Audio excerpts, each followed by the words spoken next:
একজন মেয়ে তার খুব স্বপ্ন ছিল একটা, যে সে ডাক্তার হবে, বড় হয়ে সে ডাক্তার হবে। কিন্তু মেয়েটা পড়াশোনায় যে খারাপ ছিল তা নয়, ভালোই ছিল, কিন্তু সেরকম আহামরি কিছু ভালো ছিল না। তো ভালোই ছিল আর কি, সেরকম আহামরি না হলেও ভালোই ছিল। তবে হ্যাঁ, সে অঙ্কটাতেই একটু কমা ছিল। আর ওদিকে সে তার ইচ্ছা সায়েন্স নিয়ে পড়বে, সে ডাক্তার হবে, কিন্তু অঙ্কেতেই কমা। তো যাই হোক, যখন সে 9-এ উঠলো, তখন তার মা দেখলো যে মেয়ে তো অঙ্কে কমা, আর তাদের টিচার দেওয়া সেরকম একটা ক্ষমতা ছিল না। তা মা তখন 9-এর অঙ্কটা মোটামুটি তবু পারতো, মা সেইভাবে মেয়েকে গাইড করতে শুরু করলো। তা মেয়েও কিন্তু মা যেইভাবে বলতো সেইভাবেই চলতো। তা মা মানে যতটুকু সময় পেত মেয়েকে স্কুল থেকে বাড়ি নিয়ে যাওয়া, এগুলো করতো, প্লাস মা যখনই সময় পেত মেয়েকে নিয়ে অঙ্ক করতে বসে যেত, আর অন্যান্য সাবজেক্টগুলো মা দেখতো।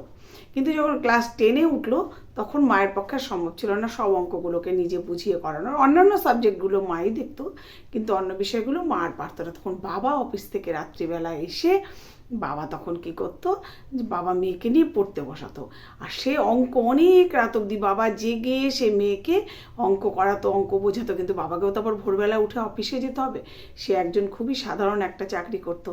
তা যাই হোক, এইভাবে কিন্তু মা বাবা দুজনে, মা মানে রাতের পর রাত মেয়ের সঙ্গে বসে থাকতো জেগে, যাতে মেয়ে একটু ভালো রেজাল্ট করতে পারে আর অঙ্কটা ঠিকঠাক করতে পারে। সে এই সমস্তগুলো মা দেখতো, অন্যান্য সাবজেক্টগুলো মা দেখতো, বাবা দেখতো অঙ্কটা।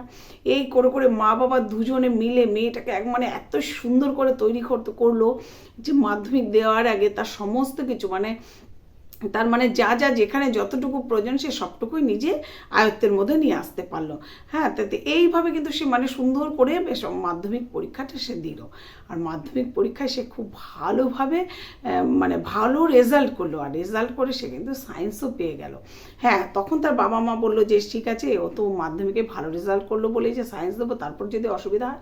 তখন কিন্তু মেয়ে সাহস জোগালো, মেয়ে বললো না বাবা মা, আমি পারবো, আমি উচ্চ মাধ্যমিকও দেখবে খুব ভালো রেজাল্ট করবো সায়েন্স নিয়ে। তা ঠিক আছে, মেয়ের যখন আগ্রহ আর মেয়ের যখন মনে বল আছে নিশ্চয়ই পারবে, বাবা মা ভাবলো। তা তাকে কিন্তু সায়েন্স দেওয়া হলো। তবে হায়ার সেকেন্ডারিটা, সেই হায়ার সেকেন্ডারি পর্যন্ত কিন্তু বাবা মা ঠিক একইভাবে মেয়েকে নিয়ে ওইভাবে এগিয়ে চললো।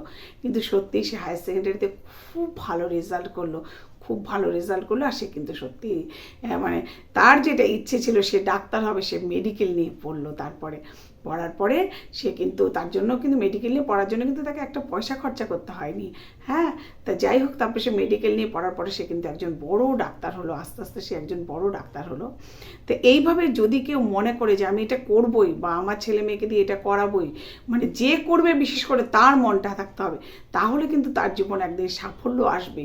তবে হ্যাঁ, একদিনে হয়তো সে চেষ্টা করলো, হলো না, দুদিন, একদিন চেষ্টা করলেই তো সব কিছু হয় না। দিনের পর দিন তাকে চেষ্টাটা চালিয়ে যেতে হবে, যদি লেগে থাকতে পারে, আর যদি ঠিকঠাক মতো নিয়ম মেনে মন দিয়ে ধৈর্য ধরে সে চেষ্টা চালিয়ে যায়, তাহলে কিন্তু আমার মনে হয় প্রত্যেক ক্ষেত্রে, মানে শুধু এই বিষয়টা না, প্রত্যেক ক্ষেত্রেই আমার মনে হয় ভগবান ঠিক সাফল্য তাকে এনে দেবে।